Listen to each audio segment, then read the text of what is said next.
Comme la France l'a fait, la Corée du Sud s'est dotée fin 2022 d'une stratégie Indo-Pacifique. Ça correspond pour elle à un moment où elle a souhaité rayonner le plus possible à l'international. Nous avons depuis essayé d'identifier un certain nombre de projets sur lesquels nous souhaitons, avec la Corée du Sud, faire des choses le plus concrètes possible, à la fois sur des pays tiers, mais aussi en ouvrant cette coopération à d'autres partenaires s'ils le souhaitent. Global Port Safety est un grand projet de la stratégie Indo-Pacifique française, également de la stratégie Indo-Pacifique européenne. C'est donc un projet que nous avons réalisé en Team Europe, parce que vous avez la France, l'Union européenne et également un État membre qui est la Pologne.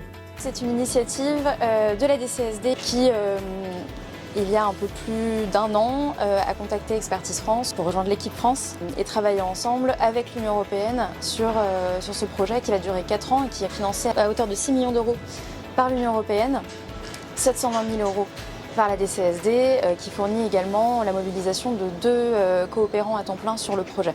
Expertise France va s'occuper de la mise en œuvre, du reporting aux différents bailleurs, aux différents bénéficiaires, s'occuper de la mise en œuvre et la planification des activités de formation, d'assistance technique, ainsi que la commande et la livraison d'équipements. Pendant ces 2 semaines se déroule à Ulsan, au sud de la Corée, une formation sur les risques chimiques qui est proposée par le projet Global Port Safety, porté par la France et l'Union européenne.